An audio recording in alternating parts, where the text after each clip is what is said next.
hidhamtoota mana hidhaarraa badan. Waggaa 9 dura poolisii San Franciscoof xalayaa ajaa'ibaa tokkotu dhaqqabeen. Xalayaa hin amanamnee fi ajaa'iba ta'e san poolisni ifa baasuu hin yaalleen. Xalayuma san fakkaattuu TV San Franciscoof iddoo fi maqaa hin beekamnerraa kan dhaqqabe yeroo ta'u waggaa 4 dura ifa baaseen.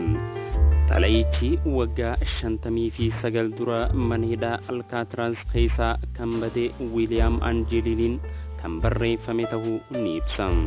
Xalayicha irratti isa Moorisii fi obboleessii isaa Clarence mana hidhaarraa nagaan baduu, inni lubbuun jiraachuu Moorisii fi Clarence duu isaanii ni ibsa. Barreessaan xalayichaa abbootii aangoo wajji marii akka barbaadu, waggaa tokkoon ol akka hin hidhamnee fi hordoffiin yaalaa akka godhamuuf kan hayyamamuuf yoo ta'e, kanas gara foddaa TV'n kan ibsan yoo ta'e harka isaa akka kennu ni ibsa. Poolisni San Francisco xalayichi akka dhaqqabeen qorannoo ashaaraa harkaaf gara FBI ergeen. Kutaan qorannoo sunis ashaaraa harka hidhamtootaa hunda kutaa kuufamarraa baasuun qorannoo geggeesseeti ture. Murteessuuf kan hin danda'amne mallattoo jedhu irra kaa'ee deebiseen. Murteessuuf kan hin danda'amne jedhe malee kan isaatii miti hin jenneen.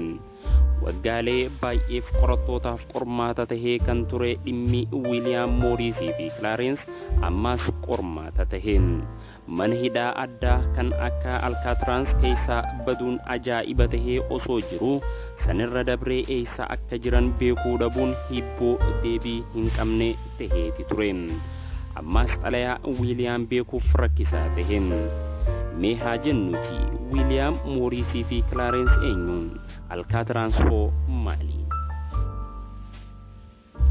Naannoon Alcatraz magaalaa San Francisco irraa fageenya kiiloomeetira 2 irratti naannoo argamtuudha.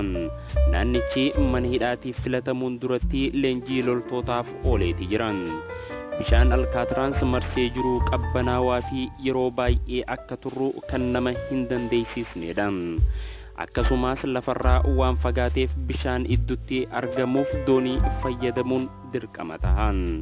Kallattii sadiin bishaan marsee jiru kun dhagaan kan guutame waan ta'eef naannoo mana hidhaa san dhaquuf dirqama kallattii tokkotti fayyadamta. Manni hidhaa kun hidhamtoota hamaa fi rakkisaa tahan akka itti hidhamaniif bara 1928tti murtaa'een. Achirraa eegalee manni hidhaa kun kan beekamu mana hidhaa dararaa ta'uudhaani. Frank Morris kan dhalate Washington yoo ta'u, mana hidhaa Alcatraz yeroo seenuu umriin isaa waggaa 34 ture. Morris haadhaaf abbaa isaatiin adda bahee kan guddate guddiftoota madaqootiiniin. Nama waan tokko hin sodaanne, sammuu saffisaa kan qabu ta'uu ni himamaafiin. Boodarra kan godhame gaafiilee garagaraa fi qorannoo garagaraaf Morris uummattoonni Ameerikaa harki lama qofti kan goonfatan nama sammuu addaa ta'uun mirkaneeffameeti jiran. Garuu dandeettii addaa isaa hojii gaariidhaaf hin oolfanneen. Dandeettii isaa hattummaaf waa itti butuuf, boodarraas waan zaahiraa miti manaamattuu hin yaadamne mana hidhaa Alcatraz keessaa baduudhaaf itti fayyadameeti jiran. Morris yakka hattummaatti bobbahee mana murtiitti kan dhiyaate isaa amata 13 ture. Amata 20 hanga guututti daddabarsaa abbaala sammuu nama hadochuu, uffata poolisii uffachuun hattummaa geggeesseen himatamuun umrii dargaggummaa isaa mana hidhaatti dabarseeti jira. Yakka hattummaa baankii balallii seeraan alaa gochuun itti murtaawee umrii 20 isaa mana hidhaa Joorjiyaa fi Filooriidaatti hidhameeti jiran. Yeroo hidhaa isaa fixatee bahees achumatti hojii baretti bobbahan. Yakka hattummaa baankiitiin qabamee mana hidhaa Luuziyaanaa murtii waggaa 10tiin kan seene yeroo ta'u, inni garuu mana hidhaarraa badee bahin. Garuu ammaas isaa baankii biraa hataa jiru qabamuudhaan hammaataa dhaja'amee ji'a ammajjii bara 1952 gara mana hidhaa Alcatraz ergameen. AZ 1440 takka lakkoofsa hidhamtootaa jedhu kennamee fi lubbuudhaan hin bahamu kan jedhame mana hidhaa Alcatraz seeneen. Lammaffaa Wiiliyaam fi Kilaarensi Aanjeliin. Wiiliyaam fi Kilaarensi garaagarummaa waggaa tokkootiin kan wal caalan obbolaa lamaaniin lachuu gara mana hidhaa Alkaatraans yeroo seenan Wiiliyaam umrii waggaa 32, Kilaarensi umrii waggaa 31 turan. Qonnaan kan bulan maatiin isaanii jireenya isaanii Filooriidaa naannoo Taambaa godhachuudhaan qotuu irratti kan bobbahan yeroo ta'u obbolaan lamaanis hojii qonnaa fi bishaan daakii barachuu danda'aniiti jiru. Obbolaan lamaan yeroo sanitti garba Michigaanitti yeroo bishaan daakan isaan malee kan mul'atan hin jiru kan jedhaman turan. Garuu dandeettii isaanii kana waan gaariidhaaf hin oolfanneen. Obbolaa lamaan kun hojii hattummaa irratti kan bobbahan isaanii umriin isaanii dardaraatiin. Kilaarensi isaa amata 14 isaa hattummaa irra jiru qabame. Obbolaa lamaan warreen akka isaanii walitti qabuun hattummaa baankii fi dhaabbata biroo kanneen maallaqa qaban hatuudhaan warreen poolisa rakkisaa turedha. Yeroo baankii hatan meeshaalee waraanaa fayyadaman jee poolisni yakkus isaan garuu yeroo tokko achi itti hin fayyadamne jechuudhaan yakka isaanii ofirraa achi dhiiban.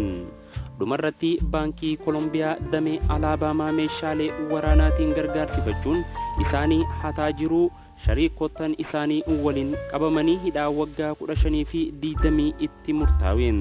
Obbolaan lamaan bakka amma dura itti hidhamanitti irra deddeebii mana hidhaarraa baduu isaanii manni hidhaa Leevelwoorth fi Atlaantaa akkasumas Filooriidaa beeksise.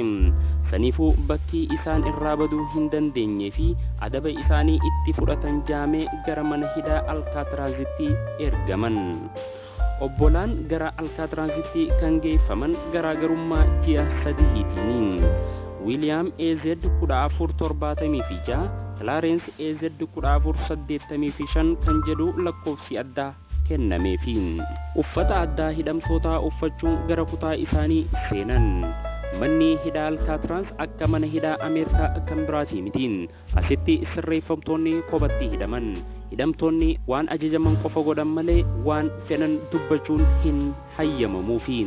Gaazexaa fi barruu tokkollee akka qabaattu hin hayyamamu. Waa'ee addunyaa kan isaan himaniif qofa dhagayan. Mooriisii fi obbolaa lamaan san dura wal hin beekan ture. Mooriis obbolaa dursee mana hidhaa kan seene yeroo ta'u saahiba isaa kan biroo Alan West wajjii wal baruun hunda of jalatti gurmeessuun mana hidhaa kana keessaa akka bahan mareechise. Yaada isaatiin amansiise. Kan hin yaadne akka yaadan, kan hin yaalle akka yaalan, kan hin dhiibamne akka dhiiban, kan hin cabne akka cabsan kakaase. Kakaasuu qofa osoo hin taane bu'aa waliitiiniin akka wal amanan taasise. Sodaanis tahee bu'aan iccitii isaanii akka hin baafne waadaa waliif seenan. Wal amantiin yoo jiraatte namuu yaadaan wal gargaaree akka bu'aa qabu mana hidhaa sanirraa dhokatanii bahuudhaan mirkaneessaniiti jiru. Yeroo sanitti Ameerikaa keessatti yakki hattummaa kan hammaate yeroo ta'u yakkamtoonnis gara mana hidhaa yeroo seenan mana hidhaarraa baduun ammaas yakkuma sanirratti hirmaachuun kan dararaa turan yeroo ta'u manni hidhaa Alkaatraans kun hidhamtoota akkanatti hawaasaa fi poolisootaaf dhukkubbii mataa tahan iddoo itti hidhamanidha. Mana hidhaa kanatti yakkamtoonni haareenni itti hin hidhamaniin. Mana hidhaa kanatti yakkamtoota guutuu Ameerikaatti yakkamanii eega mana hidhaa seenan achirraa badanii fi baduuf yaalii godhan iddoo itti hidhamanidha. Bara 1926 Alkaatraans mana hidhaa eegumsa addaa qabu godhamee akka ijaaramuuf $1 miliyoona ol ramadameefi.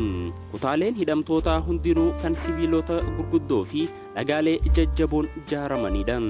Alkaatraans eegumsaa fi ijaarumsa isaa adda ta'ullee hidhamtoonni dhokatanii baduudhaaf yaalii isaanii hin dhiisne. Garuu yeroo hedduu bahuudhaaf hin milkaa'an. Hidhamtoonni 36 yeroo 14 bahuudhaaf yaalii godhaniin osoo itti hin milkaa'in hafan. Warreen dhokatanii bahuudhaaf yaalii godhan keessaa 23 qabamanii kutaa dararaa addaa seenuun achi turaniiti jiru. Lameen garba bishaanii bira gahuun dabruu dadhabanii garbichaan liqimfamaniiti jiru. 6 eegdotaan ajjeefamaniiti jiru. 3 bakka gahan hin beekamne. Mana hidhaa akkanaa kana keessaa Mooriisii fi obbolaa lamaan bahuudhaaf kan yaalan.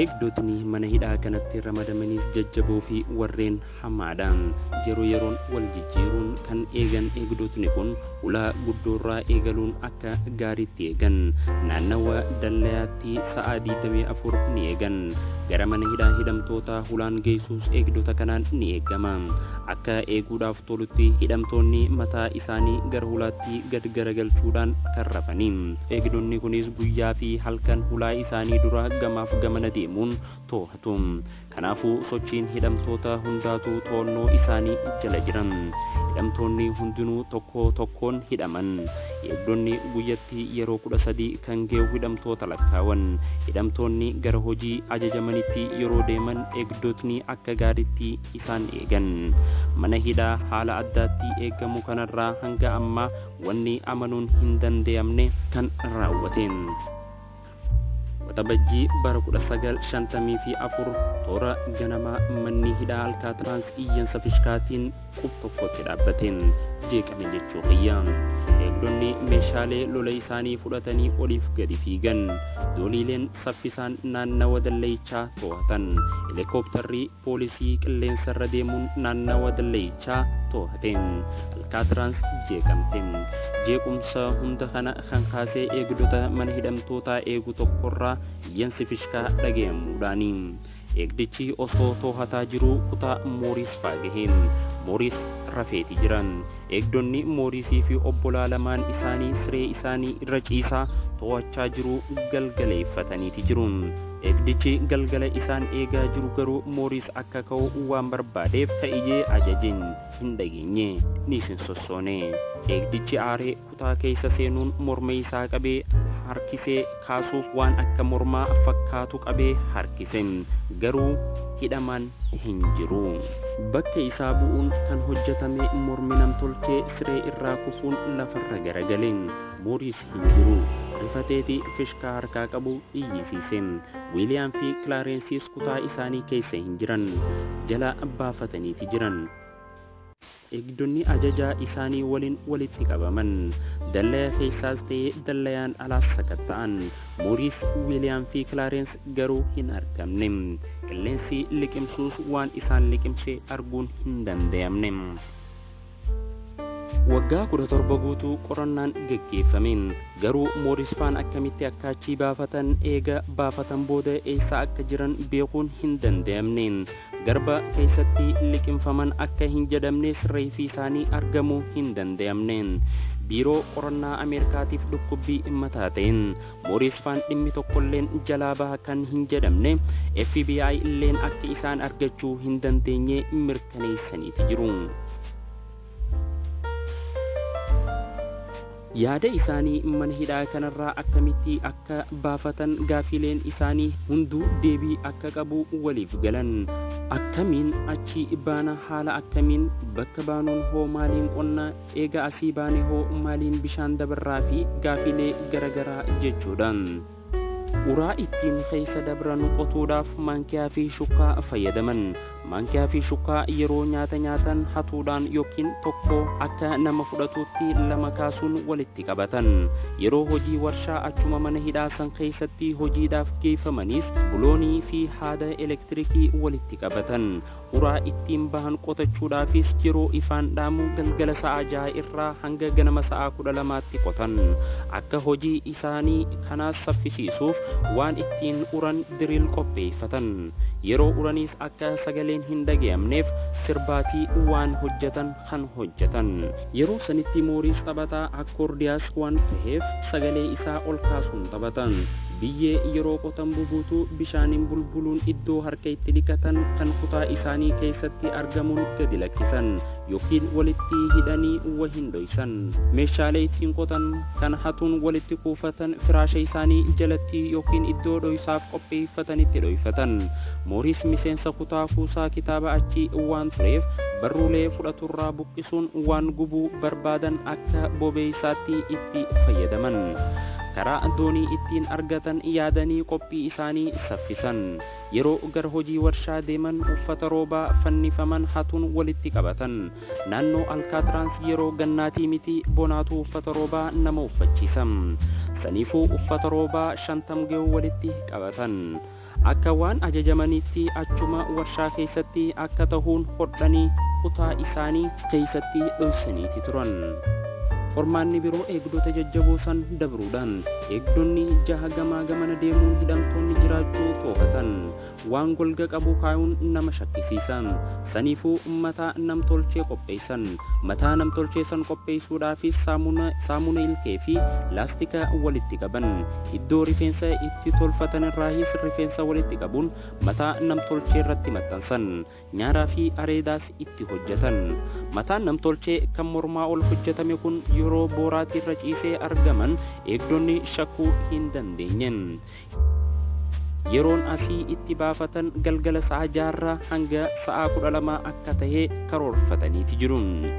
Sababiinis yeroo san ifaaleen kutaa hundaa waan dhaamuufiin akkasumas lakkaawwiin waan hin jirreefiin hidhamtoonni afuran hojii mana isaanii kan ji'a 6 ture xumuran. Uffata akka doonii itti fayyadaman uffata roobaa fudhatanii kutaa itti hidhamanirraa bahan. Hidhamtoonni sadeen yeroodhaan kutaa isaaniirraa bahan tubboo dhangala'oon itti bahu keessaan fuullawanii gama olii bahan. Gama qorqorrootiin iddoo dhagaadhaan ijaarame malee kan cuqqaallii qabu iddoo qilleensi ittiin seenutu jiran. Hidhamaan duraa cuqqaallii fuudhee yeroo darbu sagalee guddaa dhageessise. Sagalee san eegdichi dhaga'uun ifaa baawuzaa itti gallakise. Garuu waan takkaallee agaruu hin dandeenye. Eegdichi isaan wanni hin agarinii hidhamtoonni yeroo sagalee dhagayan bahuu waan dhaabaniifin qorqorroo irra gahan. Fiinta kanarraa ka'uun fiinta kaan gahanii tubboo dhangala'oon itti yaa'u keessaan gad bu'uun gara lafaatti bu'an. Kana hundaa hanga hojjetan hin argamne. Dallaya mana hidhaatiis shiboo elektirikaa dallaya gubbaa jiru muruun dabran. Osoo namuu hin argin du'aan malee hin baatan kan jedhame mana hidhaa sanarraa bahan. Shariikni isaanii afuraffaa Alan West garuu isaan duuka hin baane. Uraan qotee xiqqaachuurraas kan ka'e osoo niin dabra je'ee yaaluu sa'aanitti dabarte. Akkuma ta'ettuu dhiibbatee bahuus eega bahe booda shariikotan isaa baay'ee akka fagaatan galeef. Saniifuu bakkuma baheen deebi'ee kutaa isaa keessa rafe. Booda irratti garuu irratti baramee dhimmicha guututti waan FBI'tti himeef adabbii dabalataa osoo hin argatin hafe. Mooris Faan akkamitti akka bahanii fi maaliin akka ja'amus akka ragaatti kan fudhatame jecha isaatiin. Meeshaalee bahuudhaaf ittiin gargaaramaniis hanga ammaatti muuziyeemii Alcatraz keessatti daawwatamaati jiru. Mooris Faan eega dallaya keessaa bahan booda uffataalee roobaa hatuudhaan fakkii dooniitiin tolchan san hafuura isaanii itti afuufuun qilleensa guutuu eegalan. Doonii tolchan saniin achirraa badan. Waggaalee 50 eessaa akka gayan wanni tokkolleen osoo hin baramin hafe. FBI fi poolisoonni San Francisco akkasumas qaamoleen qorannoo biraa badinsa Mooris Faa fi lubbuun jiraachuu fi jiraachuu dhabuu isaanii qorachaa turaniiti jiru. Dhumarratti FBI bishaan keessatti liqimfamanii du'aniiti jiran tilmaama jedhu kennan. Qorannaan waggaa 17 gaggeeffamaa ture cufe. Dhimmi kun FBI'n haa cufamu malee abbootii seeraatiin hin cufamneen. Ammallee yakkamtoota barbaadamanii galmeen isaanii barraawee barbaadamaati jiruun. Footooleen isaaniitiis akka amma jiran jedhamee yaadameen kaafamee bittinnaawan. FBI qorannaa kana akka barbaadamuun akka hin geessin qorannaaleen baatee ni mul'isan. FBI du'anii jiran jedhus garuu yeroo sanitti ragaaleen walitti funaaname akka dhokatanii badan mul'isan. Naannoo mana hidhaa kanatti dhihaatu dhuma injeelitti waan akka dooniitti hojjetame kan uffata roobaarraa hojjetame argameeti tureen. Sanirraas dabree faanti nama 3 cirracha naannoo sanirratti akka argaman ragaaleen yeroo sanitti barraa'e ni mul'isan. Dhimma kana namoottan garaagaraa qoratanis garuu qorannoon isaanii lubbuun akka badan qofa mul'isan. Eessa akka jiran wanni barame hin jiruun. Garuu maatiilee isaaniitiif ergaa baga ittiin isiniin gahee eessa akka ergame osoo irratti hin barreessin ergaa fi akka turan ni dubbatama. Egaa dubbiin isaanii kun egaa awwaalamee ture booda xalayaan durarratti kaasne sun kan as beehem.